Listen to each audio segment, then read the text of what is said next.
Hello students, I am Princy. Welcome to Student E-Pathshala. In this video, we will learn how to factorize the polynomials. Last video में हमने factor theorem पढ़ी थी and exercise 2.4 के question number 1 to 3 किए थे, जिसमें एक polynomial given था और एक फैक्टर गिवन था, जिसमें हमें डिटरमाइन करना था कि वो फैक्टर उस गिवन पॉलिनोमियल का ही फैक्टर है या नहीं है। बट क्वेश्चन नंबर 4 एंड 5 में हमको पॉलिनोमियल गिवन है, इसके फैक्टराइजेशन करने हैं। यहाँ हमको सीखना है कि इन पॉलिनोमियल्स के फैक्टर्स क्या होंगे, वो फैक्टर्स हमको यहाँ फाइंड करने हैं। तो फिर स्टार्ट करते हैं।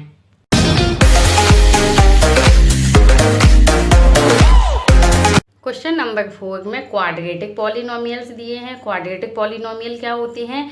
ऐसा पॉलिनोमियल जिसकी हाईएस्ट पावर 2 होती है वो क्वाड्रेटिक पॉलिनोमियल होता है, जिसकी हाईएस्ट पावर 1 होती है वो लीनियर पॉलिनोमियल होता है, एंड जिसकी हाईएस्ट पावर 3 होती है वो क्यूबिक पॉलिनोमियल होता है। तो क्वेश्चन नंबर 4 में हमको क्वाड्रेटिक पॉलिनोमियल के फैक्टर्स करनी है, 5 में क्यूबिक पॉलिनोमियल के। अब हमें ये कैसे पता चलेगा कि इस पॉलिनोमियल के फैक्टर कितने होंगे? ये हमको इसी पॉलिनोमियल के नेम से पता चलता है कि ये क्वाड्रेटिक पॉलिनोमियल है, यानी कि जितनी हाईएस्ट पावर होती है उस पॉलिनोमियल के उतने ही फैक्टर होते हैं। तो ये क्वाड्रेटिक है, यानी इसकी हाईएस्ट पावर कितनी है? 2। तो इसके जो फैक्टर निकल के आएंगे वो 2 फैक्टर्स होंगे। एंड क्यूबिक पॉलिनोमियल में हाईएस्ट पावर 3 होती है, तो इसके जो फैक्टर्स निकल के आएंगे वो 3 फैक्टर्स होंगे। ऐसे हमको पता चलता है। अब क्वेश्चन नंबर 4 पहले देखते हैं, क्योंकि ये क्वाड्रेटिक है। क्वाड्रेटिक पॉलिनोमियल में 3 टर्म्स होती हैं। अब मैं आपको इसमें कंफ्यूज ना करते हुए सीधा ऐसा मेथड बताऊंगी जो आपको आगे हायर लेवल तक हमेशा याद भी रहेगा और यूज होगा। मैं कंफ्यूज नहीं करूंगी कि ऐसा होगा तो आप इसके ऐसे फैक्टर कर सकते हैं, नहीं, मैं आपको ऐसा मेथड सीधा बताऊंगी जो आपको हमेशा याद रहेगा, आप लोग कभी भूलोगे नहीं उसको। देखो, जब x, ये क्वाड्रेटिक पॉलिनोमियल है तो आपको पता है कि इसमें एक्स स्क्वायर की टर्म होगी। जब एक्स स्क्वायर की टर्म होगी तो उसका जो कोफिशिएंट होता है वो कोफिशिएंट चाहे पॉजिटिव हो, नेगेटिव हो, 1 हो, कुछ भी हो, हम उसको देखेंगे। एंड जो कांस्टेंट टर्म होगी, क्वाड्रेटिक पॉलिनोमियल में 3 टर्म्स हैं, एक्स स्क्वायर एंड एक्स की पावर 1 एंड कांस्टेंट टर्म।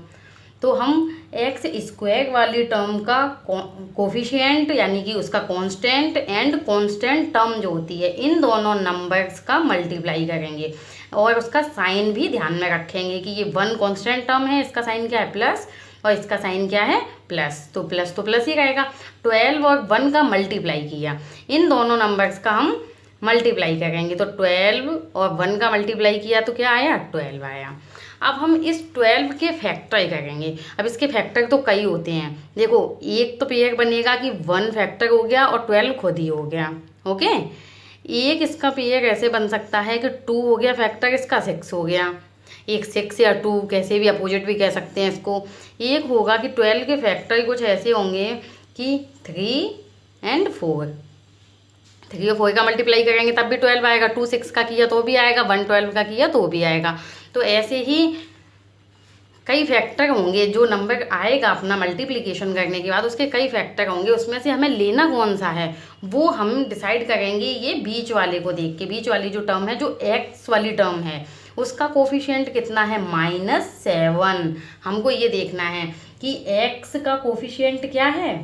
-7। अब इनमें से ऐसा कौन सा फैक्टर है, कौन सा पेयर है जिनको प्लस माइनस करने पे हमको -7 मिल जाए? देखो, 6 और 2 को ऐड करने पे भी 7 नहीं मिलेगा, सब्ट्रैक्ट करने पे भी नहीं मिलेगा। 12 और 1 ना तो ऐड करने पे मिलेगा ना माइनस करने पे। 3 और 4 ऐसे नंबर्स हैं जिनको ऐड करने पे हमको 7 मिल जाएगा, लेकिन हमको साइन नेगेटिव चाहिए। अब 3 + 4 किया तो प्लस का 7 आ जाएगा। तो हम एक काम कर सकते हैं कि दोनों नंबर्स को नेगेटिव कर देते हैं। अब भी तो ऐड ही होंगे दोनों, तो दोनों को ऐड करके अब क्या मिल जाएगा हमको? -7। समझ में आया कि हमने 12 के फैक्टर किए। देखो, फर्स्ट जो एक्स स्क्वायर का कोफिशिएंट एंड कांस्टेंट टर्म जो है, दोनों का मल्टीप्लिकेशन कर लो, उसके ऐसे 2 फैक्टर्स निकालो जिनका सम या सब्ट्रैक्शन एक्स के कोफिशिएंट के इक्वल आ जाए, साइन को भी साथ में देख के चलना है। तो हमको ये 3 और 4 तो मिल गए कि 7 आएगा, बट हमें साइन माइनस लाना था। माइनस लाने के लिए हमको दोनों को माइनस करना पड़ेगा। एक माइनस एक प्लस हो जाएगा, तब तो फिर सब्ट्रैक्ट हो जाएगा ना, तो ऐड नहीं हो पाएगा वो। या तो हम इसको 3 + 4 लिख सकते हैं 7, या ऐसे लिख सकते हैं। अगर हम साइन डिफरेंट कर देंगे तो 1 आ जाएगा या -1 आ जाएगा। ओके, तो अब बस हमको -7x की जगह ये नंबर मिल गए। -7 की जगह हमको क्या मिल गया, -3 एंड -4। ये हम यहाँ लिख देंगे। देखो 12x² माइनस, अब 7x जो -7x है उसकी जगह हमने लिखा -3x -4x और +1 ऐसा लिख दिया। समझ में आया कि इसको हमने कैसे 4 टर्म्स में लिखा। बीच वाली टर्म को हमको डिवाइड करना होता है, यानी कि उसको 2 पार्ट में तोड़ना होता है। वो हमने कैसे तोड़ा है उसका हमने मेथड बता दिया।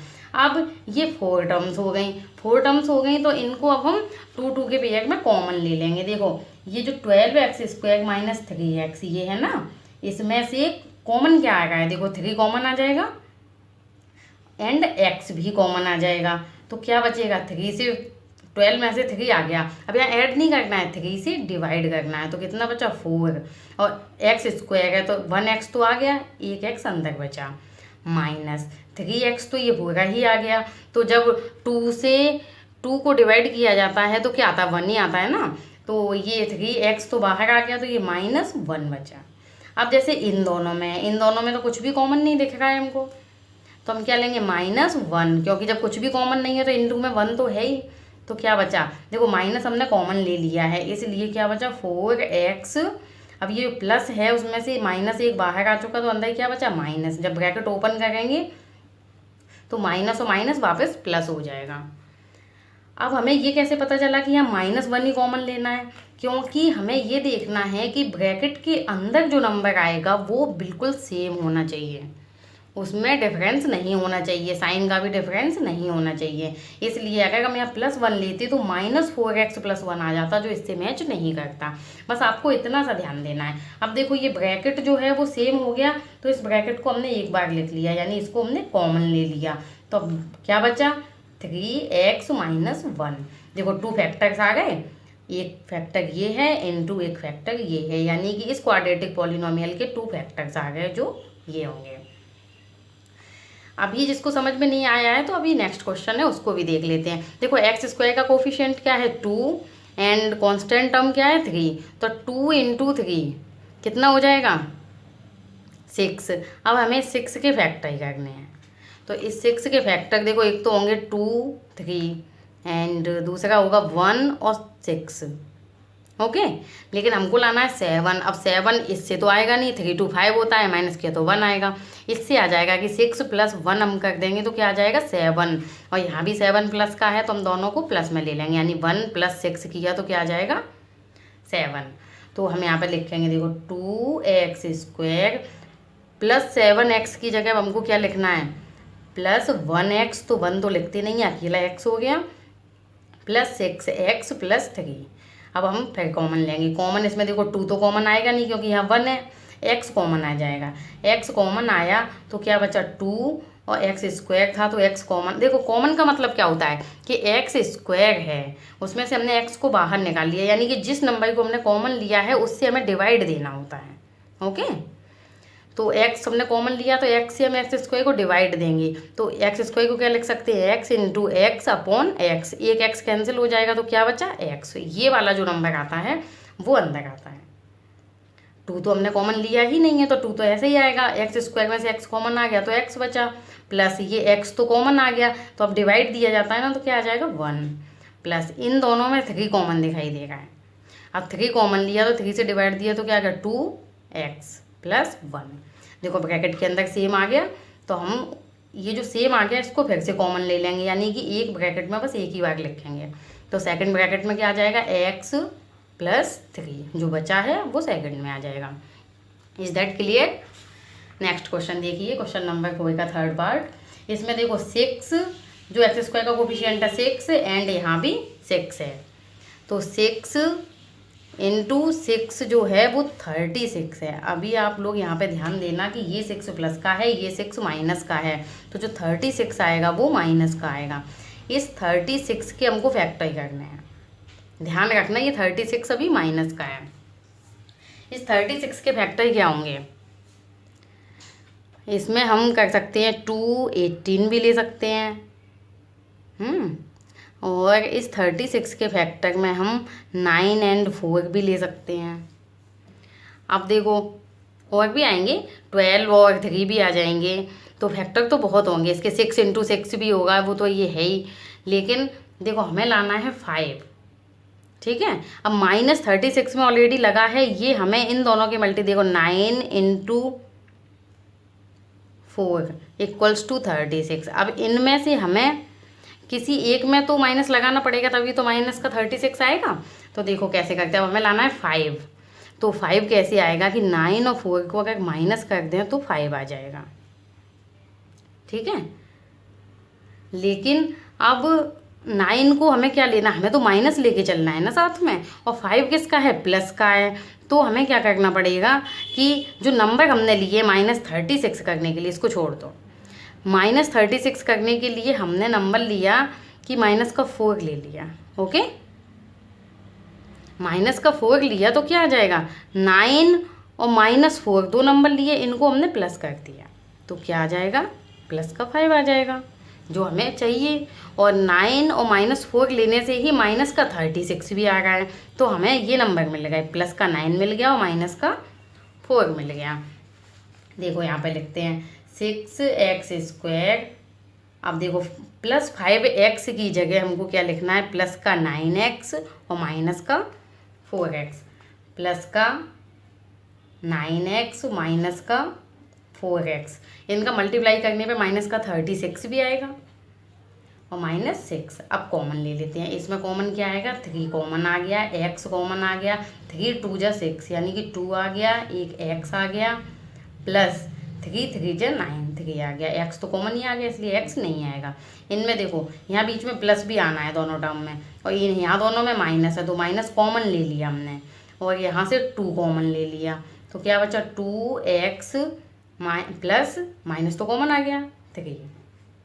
अब ये ब्रैकेट सेम हो गए, तो हमने लिख लिया 2x + 3 एंड सेकंड ब्रैकेट में लिखा 3x - 2, जो साइन आता है वो साथ में ले लिया।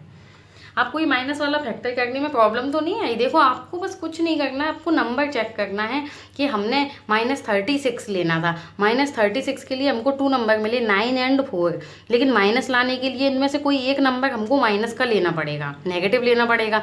नेगेटिव हम उस नंबर को लेंगे जिस हिसाब से हमारा ये बीच का साइन आएगा। जैसे यहाँ पे प्लस लाना था, इन दोनों से हमें जो 5 मिलेगा वो प्लस का कैसे मिलेगा, अगर बड़ा नंबर पॉजिटिव होगा तभी तो प्लस का 5 मिलेगा, इसलिए हमने 9 को पॉजिटिव लिया और 4 को नेगेटिव ले लिया। तो इससे हमें सॉल्व करने पे प्लस का 5 मिल गया।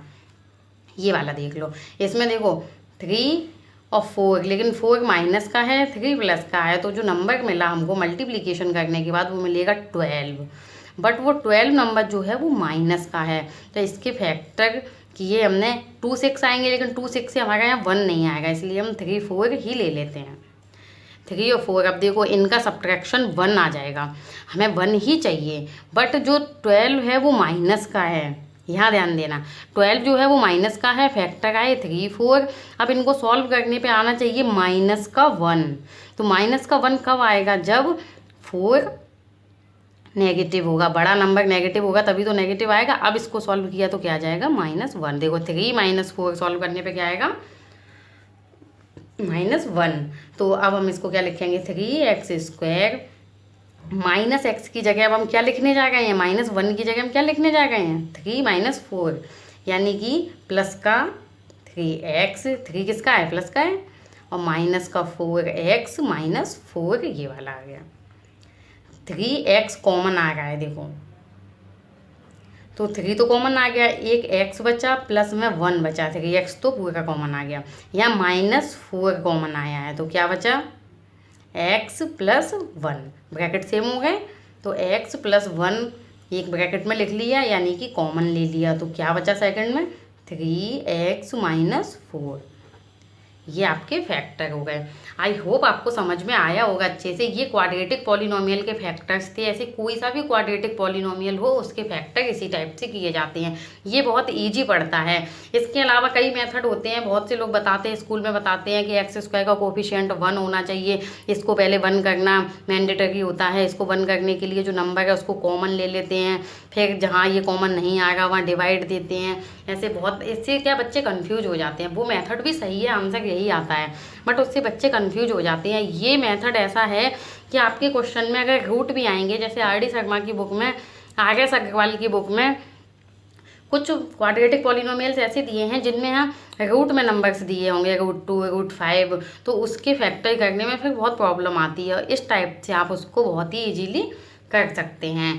तो आई होप आपको बहुत अच्छे से समझ में आया होगा। अब ये आपके जो क्यूबिक पॉलिनोमियल हैं इनके फैक्टर्स मैं नेक्स्ट वीडियो में बताऊंगी, नहीं तो ये वीडियो बहुत लंबी हो जाएगी, इसलिए नेक्स्ट वीडियो में मिलते हैं।